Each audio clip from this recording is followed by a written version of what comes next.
científicos e ingenieros estaba a punto de inventar la llave de la era de la información. Lo llamamos transistor. Hola, soy Ira Flatow. El transistor es probablemente el invento más importante del siglo XX. La historia de este invento está llena de choques de caracteres e investigaciones secretas. Acompáñennos.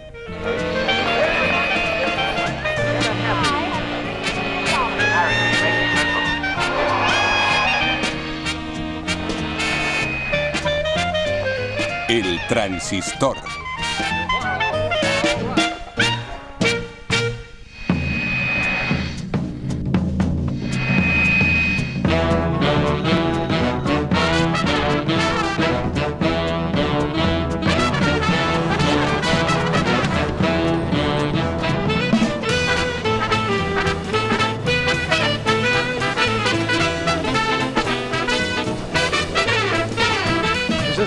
¿Está encendido? Lo que les tenemos preparado representa un claro ejemplo de trabajo en equipo, de brillantes contribuciones individuales y del valor de la investigación en un marco industrial. Este objeto cilíndrico que sujeto en mi mano es un dispositivo que puede amplificar señales eléctricas cuando pasan por él. Está compuesto de sustancias frías y sólidas.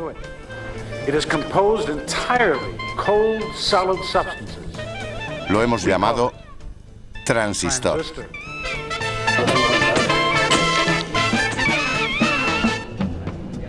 Es 30 de junio de 1948 y Ralph Baum de los laboratorios Bell acaba de anunciar a la prensa su último y secreto invento. Está diseñado para sustituir al venerable tubo de vacío. Y aunque Baum sigue ahí ensalzando las virtudes de su nuevo dispositivo, aún no sabe la revolución que provocará. De hecho, nadie lo sabe. Nadie podía predecir los radicales cambios que un objeto tan pequeño provocaría en el campo de los negocios, la educación y la cultura.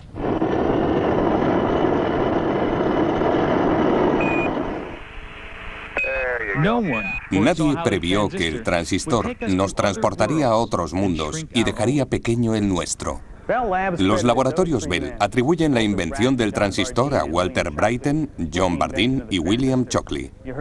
Hemos escuchado a Baum decir un claro ejemplo de trabajo en equipo, pero lo que no ha dicho, aunque lo sabía, es que el choque de caracteres y las implacables rivalidades ya habían hecho imposible que volvieran a trabajar juntos. Eran tres hombres de extraordinario talento y personalidades muy diferentes. Walter Brattain, el mayor, era un físico experimental que podía construir y arreglar cualquier cosa. Walter era un personaje maravilloso. Era muy sencillo. Tenía una voz muy estridente, pero utilizaba un lenguaje muy simple.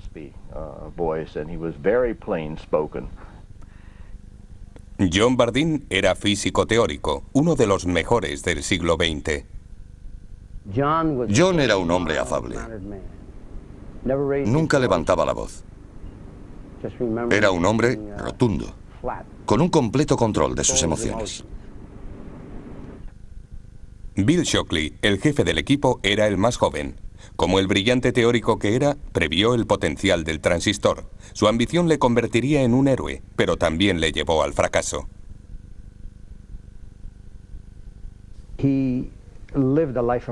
Su vida fue toda una competición. Todo lo que hacía respiraba rivalidad. Le brotaba de cada poro de su piel. Después de la Segunda Guerra Mundial, las vidas de estos tres hombres se cruzarían durante un breve periodo de tiempo, sacando lo mejor de cada uno y separándose después bajo el peso de una desenfrenada ambición. Su historia tiene todos los ingredientes de una tragedia griega.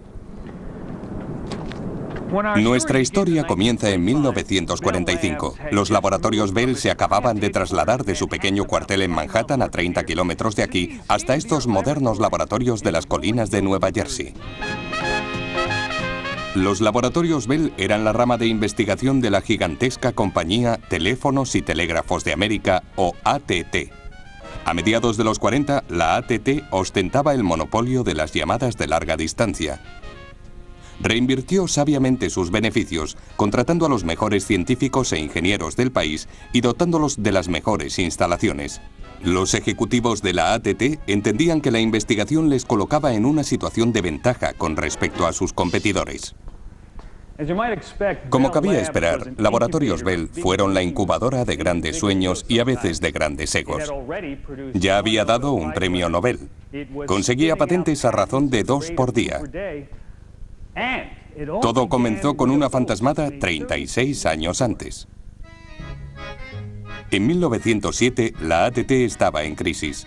Las patentes del teléfono de Alexander Graham Bell habían expirado y miles de pequeñas compañías telefónicas independientes se las rifaban quitándole clientes.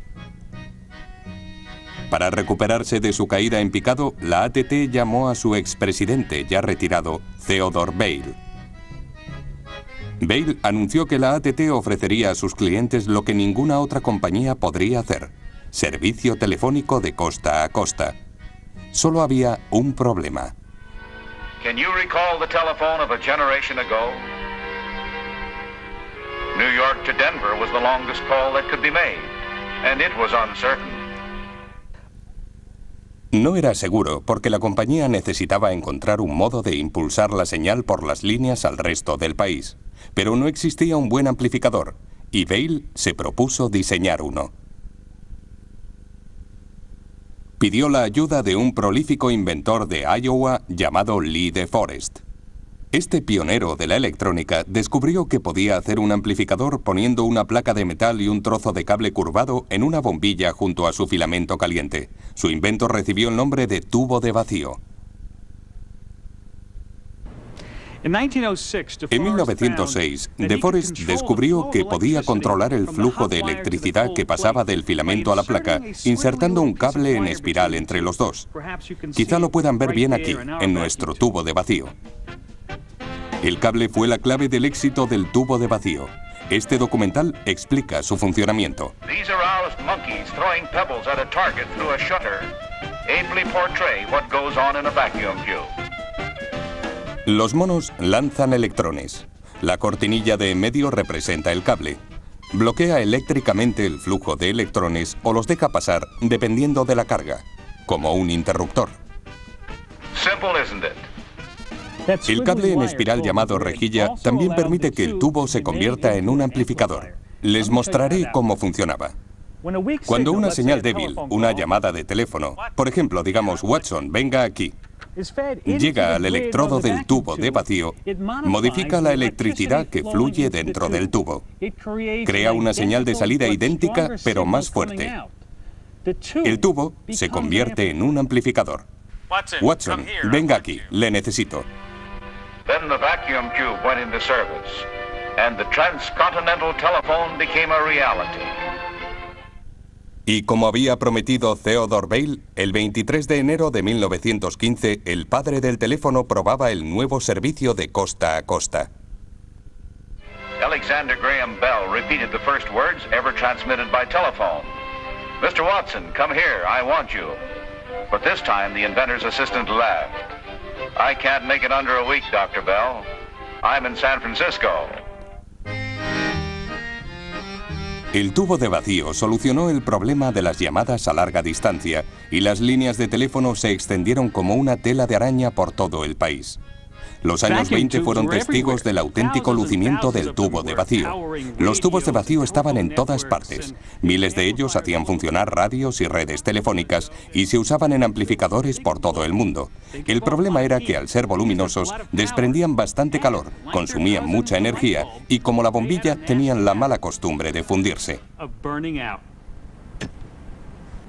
La AT&T sabía que para atender la demanda de servicio telefónico tendría que inventar algo mejor que el tubo de vacío.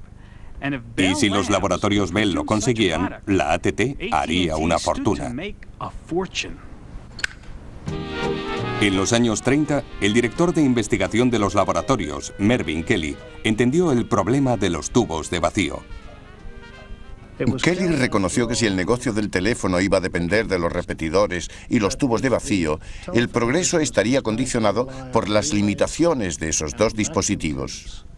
then before long its future progress would be limited by the limitations of those two devices. Kelly pensó que la respuesta residía en una extraña clase de materiales llamada semiconductores. Materiales como el germanio o el silicio que podían conducir y rechazar el flujo de electricidad dependiendo de las condiciones. Quizá con paciencia lograrían que hiciera lo mismo que los tubos de vacío, pero mejorado.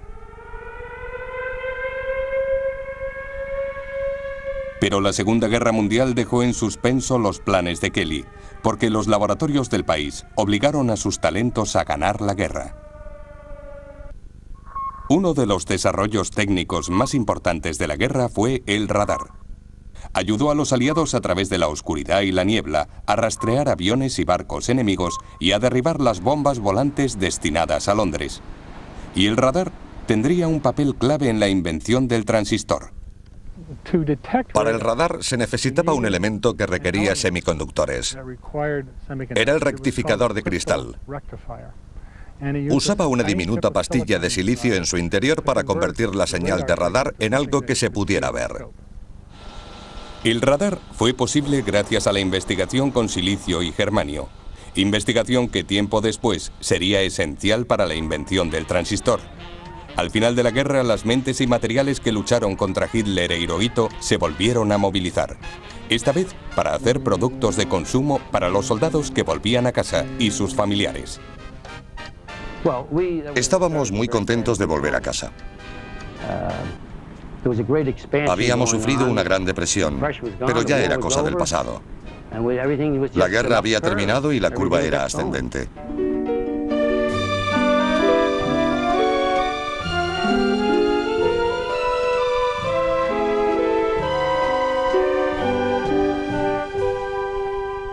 Todos querían una porción de prosperidad. Para la Bell, los negocios iban tan bien que la compañía tuvo problemas para seguir el ritmo. La AT&T recibió una avalancha de demandas de servicio telefónico. Si la tendencia continuaba, bromeó un ejecutivo de la compañía, la mitad de las mujeres de Norteamérica serán telefonistas. Mervyn Kelly se dio cuenta de que las llamadas de larga distancia se podrían hacer automáticamente si encontraban un interruptor electrónico fiable. Primero, necesitó reunir a un grupo de científicos lo bastante inteligentes como para lograrlo y hacerlo rápido. Kelly sabía que otros laboratorios de alta tecnología también estaban experimentando con semiconductores y no quería arriesgarse a perder la patente. Kelly puso a uno de sus mejores físicos, Bill Shockley, al frente del grupo. Shockley había nacido en California. Era el único hijo de un ingeniero de minas. Le gustaba escalar, gastar bromas y los coches deportivos ingleses. Y se tomaba muy en serio la física. Shockley tenía una gran intuición física. Sabía percibir cómo actuaba la física en esos aparatos. Yo tenía un colega que decía que Shockley podía ver electrones por su buena intuición física.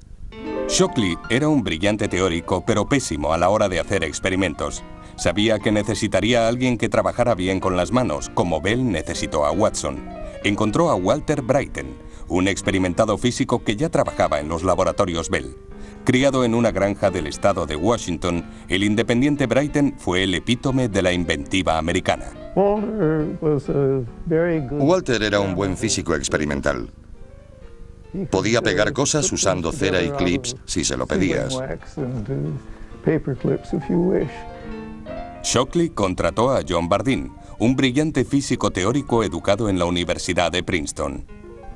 Como experto en el movimiento de electrones en el interior de materiales sólidos, comprendió las sutilezas de los semiconductores.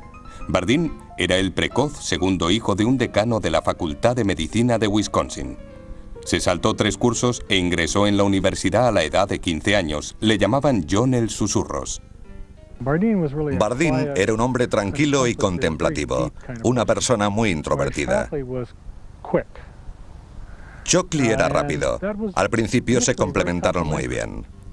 Complementaría la pericia de Shockley y lo que es más importante, con John Bardeen en el laboratorio, Shockley tendría tiempo para trabajar por su cuenta. Con los partícipes clave en sus puestos, Shockley completó el equipo con una ecléctica mezcla de físicos, químicos e ingenieros que trabajaban para atacar el problema desde todos los puntos, el clásico equipo que había funcionado tan bien durante la guerra. Fue un claro ejemplo de trabajo en equipo. Yo tenía experiencia como piloto de un bombardero. Este grupo fue lo más parecido a lo que yo viví. Todos estábamos muy integrados, centrados y en el buen camino. Y sobre todo, disfrutaban en compañía. Se celebraban todo tipo de fiestas. No era raro que este grupo de amigos se fuera a comer a un restaurante de Scotch Plains y se tomaran unas cervezas con un buen filete de los que servían allí.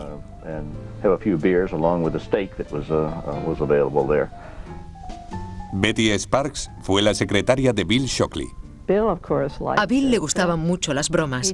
Levantó la parte trasera de mi coche nupcial y las ruedas empezaron a patinar como locas hasta que nos dimos cuenta de que todo el mundo se estaba riendo. Luego lo puso en su sitio para que pudiéramos partir hacia Nueva York. Esta canción se llama El infierno del laboratorio Bell. Fue una canción escrita a mediados de los 50 que se cantaba en todas las conferencias. La escribió Ian McIntosh.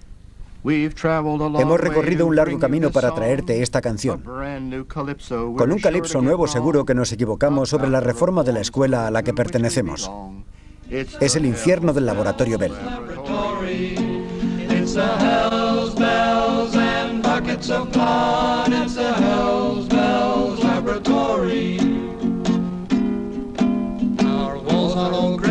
By the periodic chart, Bill Shockley's picture is sewn over our hearts.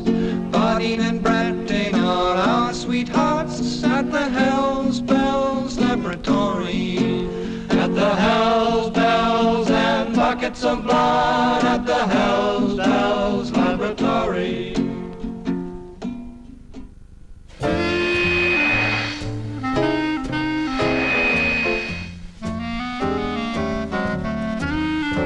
En la primavera de 1945, incluso antes de completar el equipo, Bill Shockley estaba convencido de saber cómo hacer un amplificador con semiconductores. Durante más de una década había soñado con ser el primero en inventar uno. Había hecho que sus socios ensamblaran un tosco aparato basado en su diseño y comenzaron a probarlo.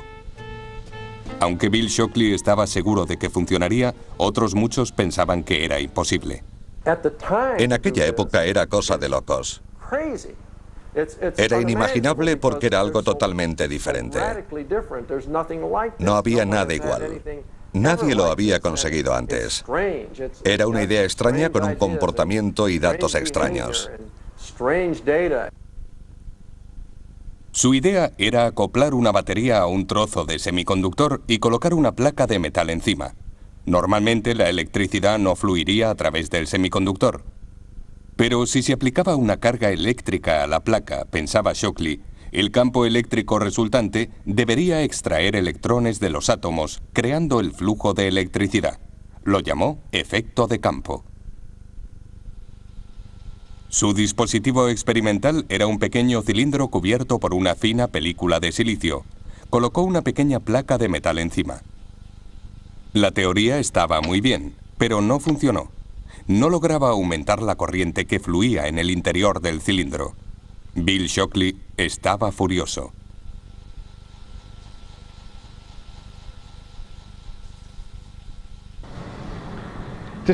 Desanimado, Shockley pidió a su nuevo empleado, John Bardeen, que verificara sus cálculos. Como Shockley, Bardeen dominaba el nuevo mundo de la mecánica cuántica, en el que se podía predecir el comportamiento de partículas subatómicas tan pequeñas como electrones. Bardeen revisó las cifras. No pudo encontrar nada incorrecto. ¿Por qué no funcionaba el efecto de campo? Eso es lo que pretendía descubrir Shockley. Eligió a Bardeen y a su nuevo íntimo amigo, Walter Brattain, para que encontraran la respuesta. Shockley regresó al laboratorio para completar la invención del transistor.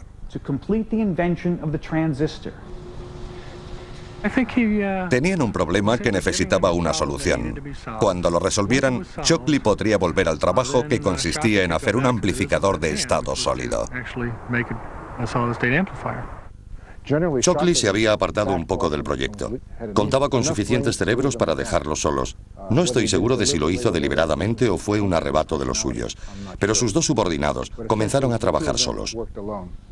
Bardeen creyó entender por qué no funcionaba el dispositivo de Shockley. En resumen, dijo que estaban ocurriendo cosas en la superficie del semiconductor que impedían que este campo penetrara en el cuerpo del material. Bardeen creía que los electrones estaban atrapados en la superficie del silicio creando un escudo. Por eso el campo eléctrico no podía llegar a los electrones del interior. Se dispusieron a entender los misteriosos detalles de esta barrera. Walter Brattain pasaba la mayor parte del tiempo en el laboratorio ideando y realizando experimentos. John Bardeen proponía nuevos experimentos e interpretaba sus resultados. John se encargaba de pensar y Walter experimentaba. Se complementaban muy bien y Walter lo sabía. Brattain y Bardeen trabajaron mano a mano, pero solían pedir consejo a Shockley y otros miembros del equipo. Estaban imbuidos por el productivo entorno de los laboratorios Bell, situados entonces en Murray Hill. Tenían acceso a otros miembros del grupo de Shockley y a gente de fuera del campo de la metalurgia y la química. Eran libres. No dependían de la burocracia para pedir ayuda a quien necesitaran. El diario de Walter Brattain refleja su entusiasmo con el grupo. No puedo exagerar la extraordinaria relación de este grupo. Nos reunimos para discutir temas importantes en cualquier momento de la tarde y lo hacemos libremente. Brattain y Bardeen comenzaron a trabajar con láminas de silicio buscando una mayor comprensión de la barrera de la superficie. Comenzaron a hacer mediciones eléctricas en la superficie de germanio y silicio y a variar las propiedades de la superficie para intentar confirmar su teoría. Sumergieron el silicio en nitrógeno líquido pensando que el gélido baño neutralizaría de alguna forma el escudo y permitiría que el campo eléctrico penetrara a más profundidad, estimulando así el flujo de electrones. Funcionó, pero solo levemente. Suficiente, sin embargo, para convencer a Bardeen de que su teoría era correcta. Desgraciadamente, esta temprana victoria solo fue una ilusión. Brattain y Bardeen no lograron hacer más progresos para desentrañar el secreto de la barrera. El invierno dio paso a la primavera al verano y el verano al otoño. Y seguía sin haber progresos. Sin resultados demostrables, las tensiones aumentaron, especialmente entre Brattain y su ambicioso jefe. Phil Foy recuerda un incidente en particular. Shockley estaba en la pizarra en un seminario, explicando unos principios físicos muy complejos. Mientras los explicaba, Brattain comenzó a agitar dos monedas en su bolsillo. Shockley se volvió y le pidió que dejara de mover las monedas porque no podía pensar. Walter le contestó diciéndole que él no podía pensar si no lo hacía. Shockley se metió la mano en el bolsillo, le dio billetes de $1 y le pidió que se entretuviera frotándolos. Finalmente, en otoño de 1947, una señal de progreso. Brattain había batallado con el agua que se condensaba en la superficie del silicio. Había repetido el agotador trabajo de secarlo, pero tuvo un presentimiento.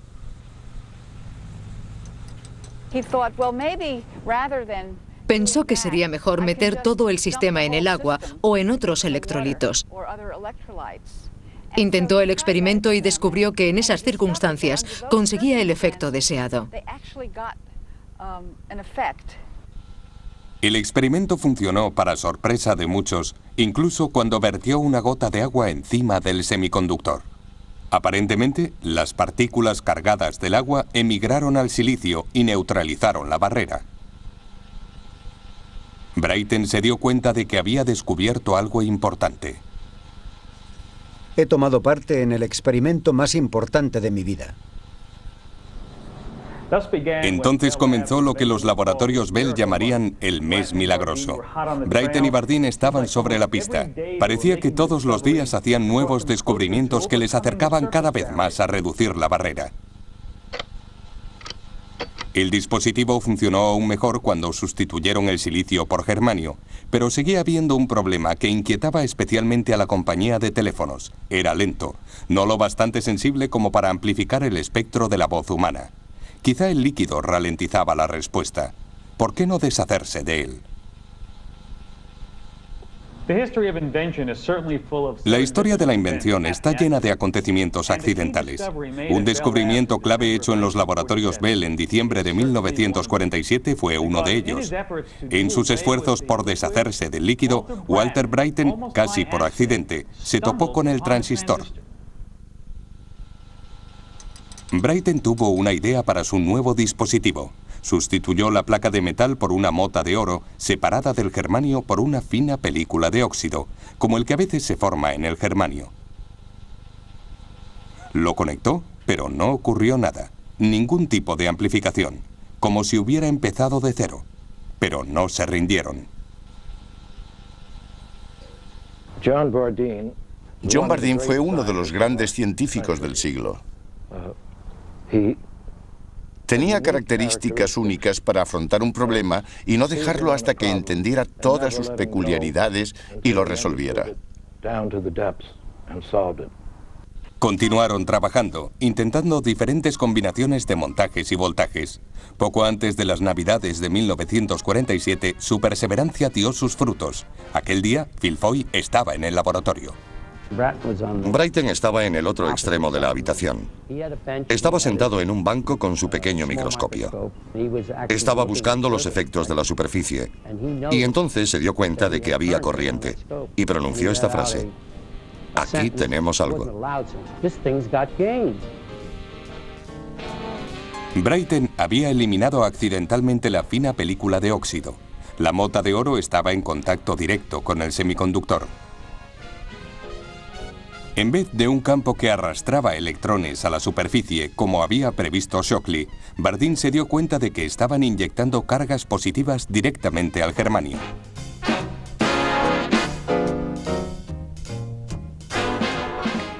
Fabricaron el primer transistor sobre un principio completamente diferente del que habían pensado.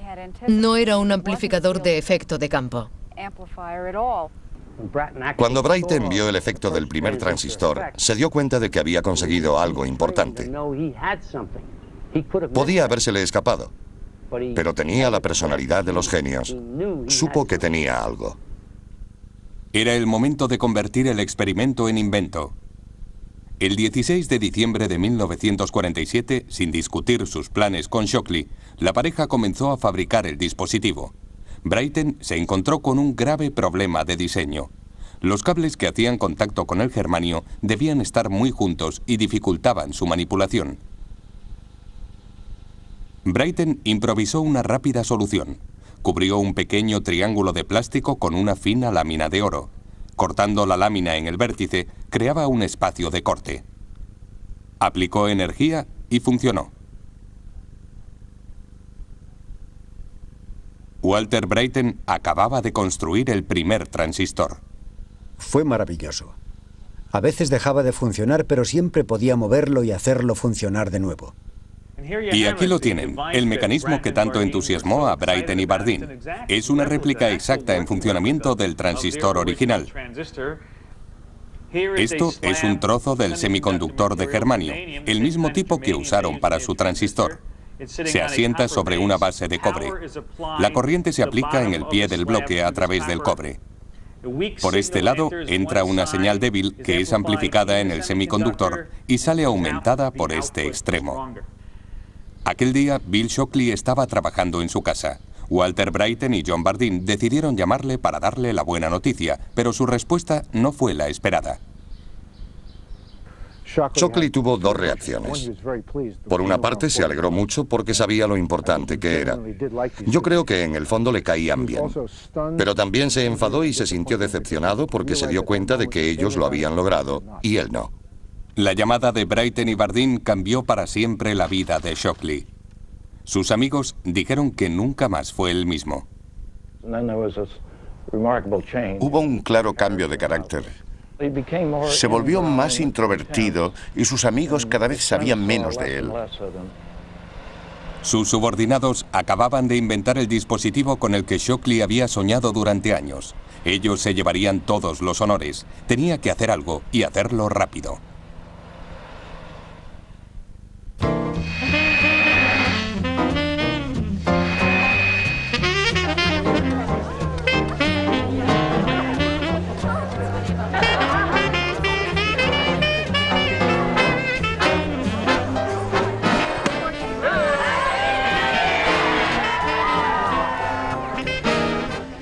La Nochevieja de 1947, 2 semanas después de que Bryton y Bardeen mostraran su nuevo invento, Bill Shockley asistía a una conferencia de física en Chicago.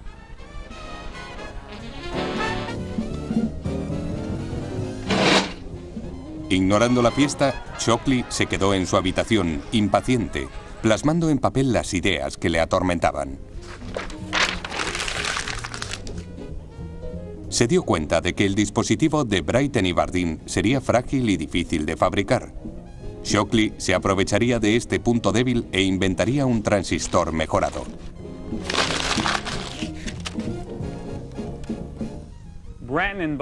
El transistor bipolar de Bryton y Bardeen funcionaba de la siguiente manera. Un punto de entrada y uno de salida contactan en la superficie del semiconductor. Pero como ven, los puntos entran en calor y la superficie del semiconductor puede estropearse. Shockley tuvo una idea mejor.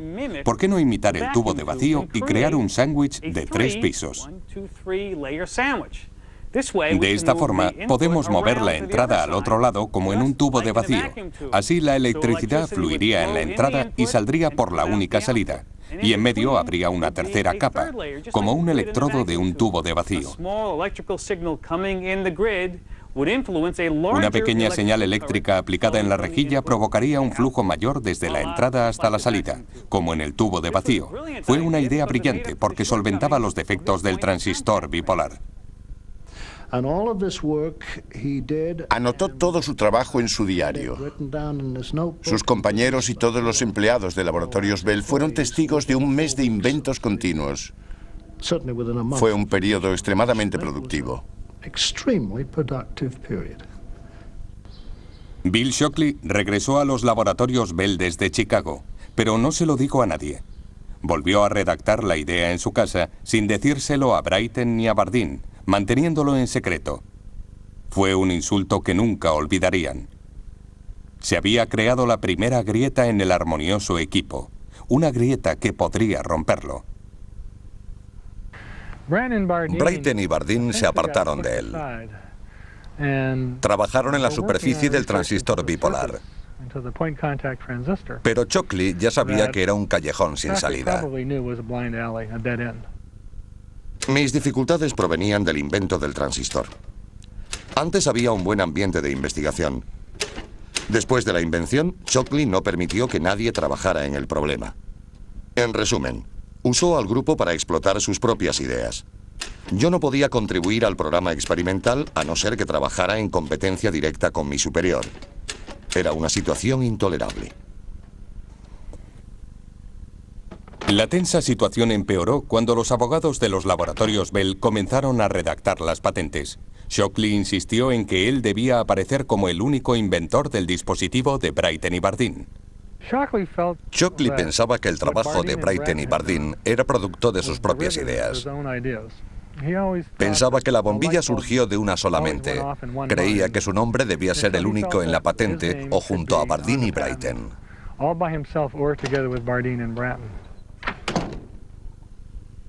Pero los abogados de los Laboratorios Bell decidieron jugar limpio. En vez de aplicar la patente sobre la idea de Shockley de un amplificador hecho de un semiconductor, se centraron en el dispositivo de Bryton y Bardeen. Sería más sencillo de defender. Los abogados de patentes reconocieron que Shockley había tenido un papel importante, pero que no había estado implicado en el experimento. Por eso le terminaron excluyendo. Una vez registradas las patentes, los Laboratorios Bell decidieron que era hora de hacerlo público. Pero ¿cómo llamarían al nuevo invento? Sabían que un dispositivo tan importante necesitaba un buen nombre. Walter Bryton buscó consejo en su buen amigo John Pierce, un ingeniero que escribía historias de ciencia ficción. Habían redactado frases descriptivas, ideas muy alocadas. Pero Walter quería un nombre elocuente y sobre todo que encajara con el concepto. Y yo se lo proporcioné.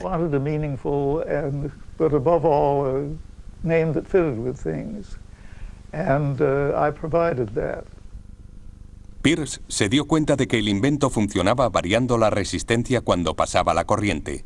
Transresistencia. El nombre debía encajar con otros dispositivos como el termistor o el varistor. A partir de eso y de la idea de resistencia, sugerí el nombre de transistor.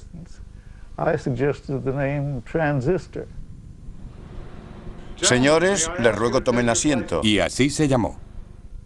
Las fotos publicitarias, recreando su histórico experimento, se hicieron en el viejo laboratorio de Walter Brattain.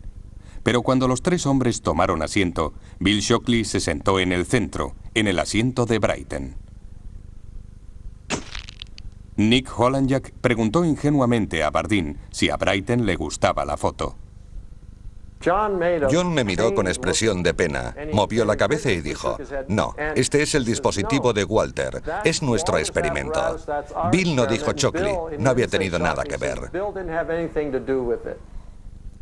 Brattain escribió a Shockley expresándole su frustración por la foto, la patente y su expulsión del equipo. Querido Bill, te escribo unas letras antes de irme a dormir sobre nuestra conversación de ayer.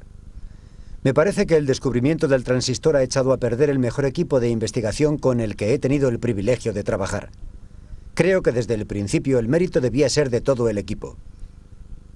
El departamento de patentes ha acabado con él. Los laboratorios Bell rompieron finalmente su silencio y el 30 de junio de 1948, Ralph Baum, director de investigación, hizo el anuncio a la prensa en el cuartel general de Manhattan.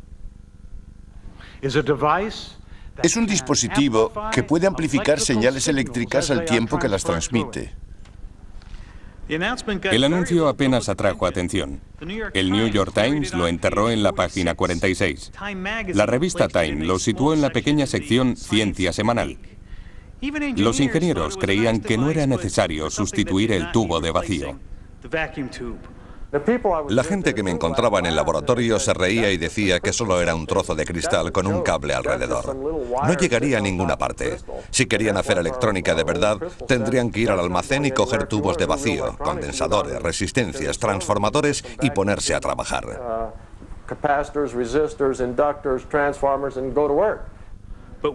Pero un hombre advirtió su potencial. Shockley entendió mejor que nadie sus implicaciones. Predijo cosas que se harían realidad 20 o 30 años después. Nadie llegó tan lejos. Pronto hubo otros. En un almacén bombardeado en el otro extremo del mundo, dos ingenieros japoneses vieron el gran potencial de negocio del nuevo invento. Cuando Masaru Ibuka y Akio Morita escucharon que los laboratorios Bell iban a otorgar la licencia de fabricación del transistor, se dieron cuenta de que podrían usarlo para hacer aparatos de radio. Reconocieron la importancia del transistor en proyectos que tenían en mente. Hicieron un magnífico trabajo al conseguir fabricar transistores de calidad a gran escala. Pusieron a su pequeña empresa un nombre que fuera fácil de pronunciar en cualquier idioma: Sony. Pero antes de que presentaran su revolucionaria radio, la empresa Regency, en asociación con Texas Instruments, introdujo la TR-1 en 1954, justo a tiempo para Navidad. Lo bastante pequeña para caber en un bolsillo, la TR-1 se vendió a un precio de $50, el triple que el receptor de lámparas. Incluso así, se vendieron todas las unidades. Le siguieron otros fabricantes de radios, pero a pesar del precio, no consiguieron grandes beneficios. Las empresas norteamericanas abandonaron el negocio de las radios de bolsillo y se centraron en un mercado militar mucho más lucrativo. ¿Por qué ganar poco dinero con una radio de bolsillo de 4 transistores cuando el alto mando militar estaba dispuesto a pagar $100 o más por un transistor? Eso dejaba el mercado de consumo abierto a los japoneses, que tenían prohibida la producción de material militar. Las empresas japonesas acapararon el mercado de los radiotransistores. El público valoró realmente el transistor cuando las primeras radios estuvieron disponibles en el mercado, porque significaba algo pequeño alimentado con pilas y no había que esperar a que se calentara. Era muy bueno. A Walter Bryten no se le escapó la importancia de las radios pequeñas y portátiles. Cuando apareció el primer aparato, 3 veces más grande que un paquete de cigarrillos, se dio cuenta de que habían hecho algo importante, porque en ese momento, un pastor en medio del desierto podía estar escuchando la radio. Irónicamente, los transistores usados en las radios y en otros aparatos eran versiones mejoradas del diseño de Shockley, patentado con su nombre en 1951. El transistor de Bryten y Bardeen fue usado durante un tiempo en la red telefónica de Bell, pero en pocos sitios más. Aunque Shockley había perdido la batalla, había ganado la guerra. Su nombre, y no el de Bryten ni el de Bardeen, quedaría unido para siempre al transistor.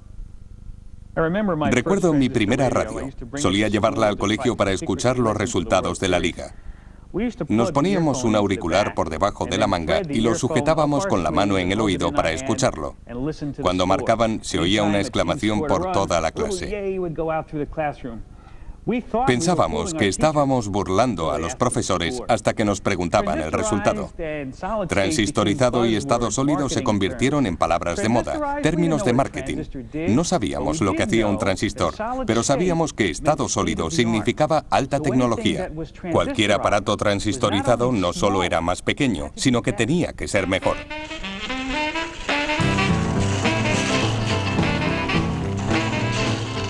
En pocos años, lo que surgió como un simple sustituto del tubo de vacío comenzó a cambiar el mundo.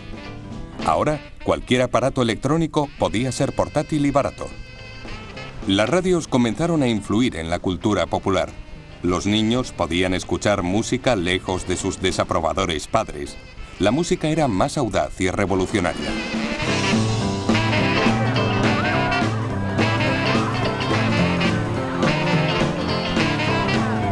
Y la radio transformó algo más que la música.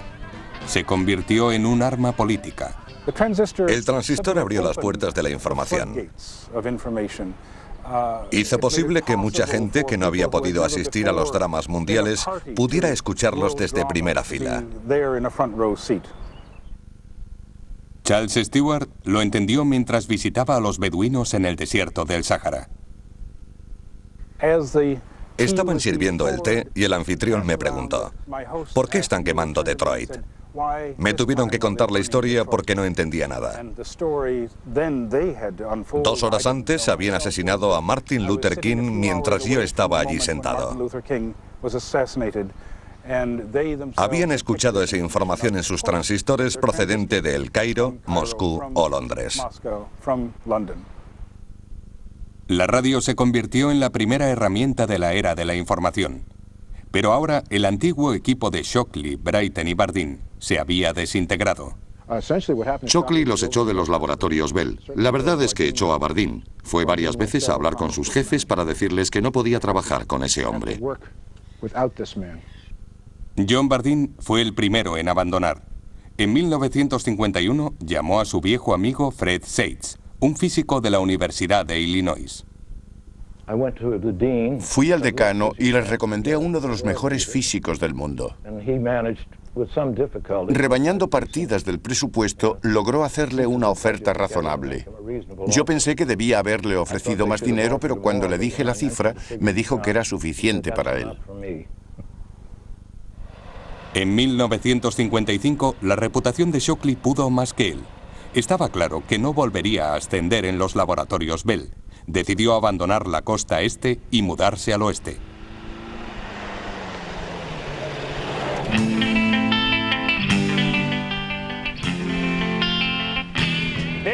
Esto es Palo Alto, al sur de San Francisco. Es una de las ciudades más ricas del mundo, porque se encuentra en el centro de la industria de alta tecnología de California. Pero en 1955 no era más que otra aburrida ciudad, sede de la Universidad de Stanford. Shockley conocía bien el lugar porque se crió aquí. Esta fue su casa. Regresó por dos razones. Una, porque su madre seguía viviendo en el pueblo, y dos, porque sabía que el cálido clima de California atraería a los jóvenes talentos que necesitaba para su nueva empresa. Shockley ya era famoso, pero quería ser rico. Intentó reclutar ingenieros de los laboratorios Bell para su nueva empresa, Shockley Semiconductors. Pero nadie aceptó su propuesta. Conocían su reputación. Así pues, buscó a otros más ambiciosos. Shockley tenía un gran talento y sabía distinguir el talento en otros. Lo hizo con su empresa y con los laboratorios Bell. Fue el mejor reclutador de científicos de su época. Bob Noyce y Gordon Moore fueron las primeras personas que reclutó. Años después fundarían Intel, pero empezaron a trabajar para Bill Shockley. Cuando Bill me contrató no sabía de qué tipo de industria se trataba. No creo que nadie supiera el cambio que significaría para el mundo. Solo nos interesaba saber si lograríamos hacer un transistor que se pudiera vender. Shockley Semiconductor llevaba abierta menos de un año cuando Shockley recibió una llamada a primera hora de la mañana. Llamaban de Estocolmo. Le habían concedido el premio Nobel compartido con John Bardeen y Walter Brattain por la invención del transistor. Después de la sorpresa inicial, se dio cuenta de que era verdad y se puso a celebrarlo. Recuerdo el día que consiguió el premio Nobel. Nunca antes había empezado a beber champaña a las 9 de la mañana. El trío asistió a la ceremonia con sus mujeres y familias. Shockley fue con su madre. La Academia Sueca describió su trabajo, cita textual, como un supremo esfuerzo de visión, inventiva y perseverancia, ejercido individualmente y como equipo.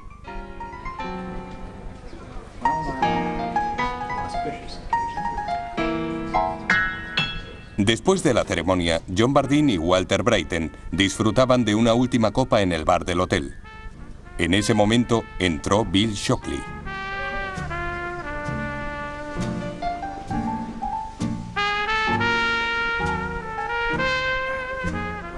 Ellos habían cambiado el mundo y se habían distanciado.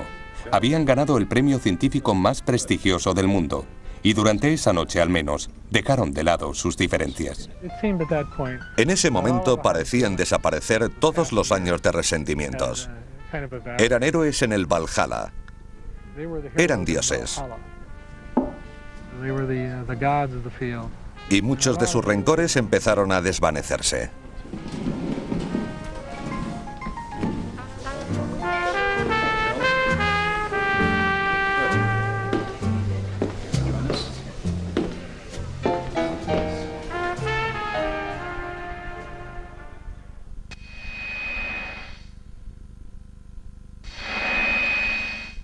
La alegría de Shockley duró poco.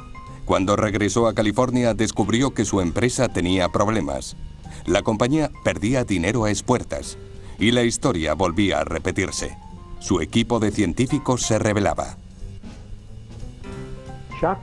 Shockley tenía en mente un dispositivo en el que quería que trabajara el laboratorio de la Shockley Semiconductor. No parecía ser económicamente rentable. Pero era su idea, su sueño, y no permitiría que nadie trabajara en otra cosa. No quería que su empresa pasara por lo mismo que los laboratorios Bell, que el equipo se fugara e hiciera un gran trabajo. Quería asegurarse de que si se descubría algo importante, fuera él quien lo hiciera. Tras año y medio de trabajo, 8 de los mejores trabajadores de Shockley le abandonaron, siendo conocidos en Silicon Valley como los 8 traidores. Formaron su propia empresa de transistores, la Fairchild Semiconductor. Cuando comenzamos en la Fairchild, nadie sabía a dónde nos dirigíamos, pero queríamos hacer un transistor de silicio. Fairchild y Texas Instruments encontraron el modo de conectar transistores sin cables o soldaduras y lograron acoplar 4 o más en una única pieza de silicio. Lo llamaron circuito integrado. Fairchild fabricó el primer circuito integrado vendido comercialmente en 1961. Fue un gran cambio para la industria. Todos los que usamos ordenadores hoy en día somos los lejanos beneficiarios de la original idea de hacer un complejo circuito en un bloque de silicio.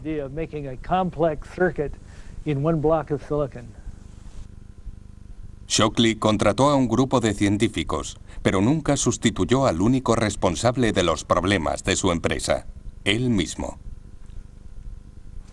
Si hubiera sido un mejor director, hoy sería una de las personas más ricas del mundo. Podría haberse codeado con Bill Gates. Él es el padre de Silicon Valley. Sabía mejor que nadie la importancia de los transistores. Sabía que estaba revolucionando el mundo y que si su empresa controlaba la dirección que debía tomar el transistor, se haría muy rico.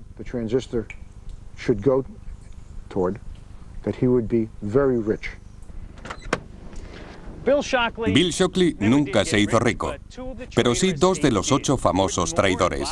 Gordon Moore y Bob Noyce abandonaron la Fairchild Semiconductor para formar una pequeña empresa llamada Intel, que hoy vale miles de millones de euros. Intel hace obleas de silicio. Cada una de estas pequeñas cuadrículas es un chip informático, del mismo tipo de los que encontramos en nuestros ordenadores. Cada cuadrícula contiene 4 millones de transistores. Luego esta oblea tiene 1000 millones de transistores. Intel fabrica millones al día, muchos de ellos aquí.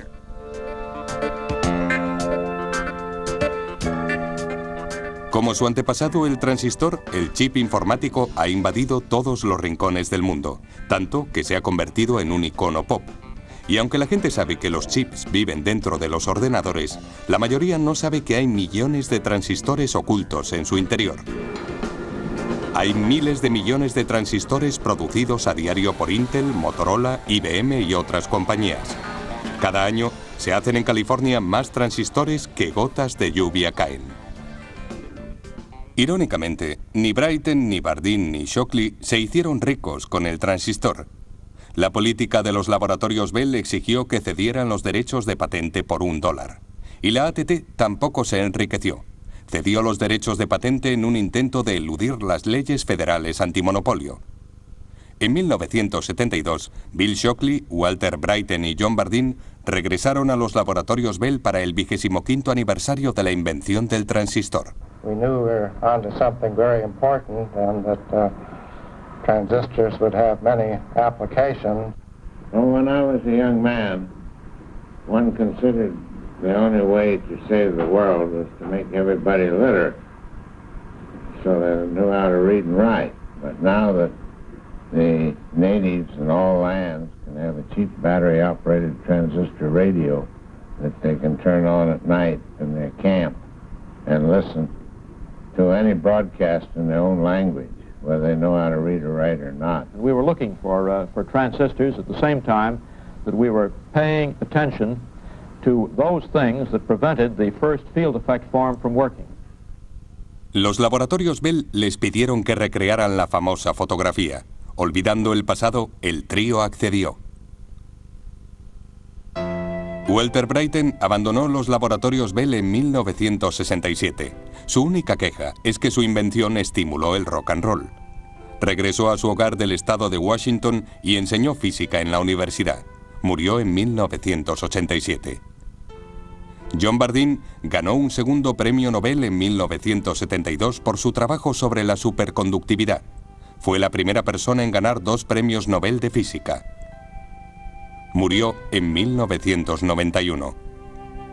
Bill Shockley fue profesor de la Universidad de Stanford. Volvió a acaparar titulares en los años 70 y 80 por sus controvertidas teorías sobre el coeficiente intelectual. Murió en 1989. Nuestra historia termina aquí, en Silicon Valley, a 4.500 kilómetros y décadas de donde empezamos. Aquí florecieron albaricoques mucho antes que transistores, y hoy es el lugar de los grandes sueños y grandes egos. Y quién sabe, quizá dentro de uno de estos lujosos edificios, algún joven científico o ingeniero esté perfeccionando el siguiente dispositivo que dejará obsoleto al transistor y que revolucionará el mundo de una forma inimaginable. traveled a long way to bring you this song. A brand new calypso we're sure to get wrong. About the reform school to which we belong. It's the Hells Bells Laboratory. It's the Hells Bells and buckets of blood. It's the Hells Bells Laboratory. Our silicon's grown at a low temperature. The crystals resulting are not very pure. We preserve all our lifetimes by using manure at the Hells Bells Laboratory. At the Hells Bells and buckets of blood. At the Hells Bells Laboratory. Publication of papers will help your career. Promotions assured if you write 20 a year. They are used in the washroom of the chief engineer at the Hells